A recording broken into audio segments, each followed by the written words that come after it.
how to buy kanye coin token. So this token came under the symbol of YE. Now before we start, this is not financial advice. I'm not professional or economic expert. So before investing in any crypto that you find on my channel, please do your own research. So before going on buy this token, make sure to check the TheRichTech account and keep following the updates about this token. As you can see, this token is available on the screener. The liquidity here unlocked by 9%.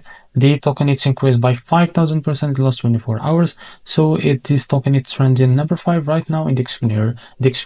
To be able to buy this token, what you need to do, copy the token address from here. As you can see, this token address is under the Solana network. Now open your budget wallet for that or any wallet that you use.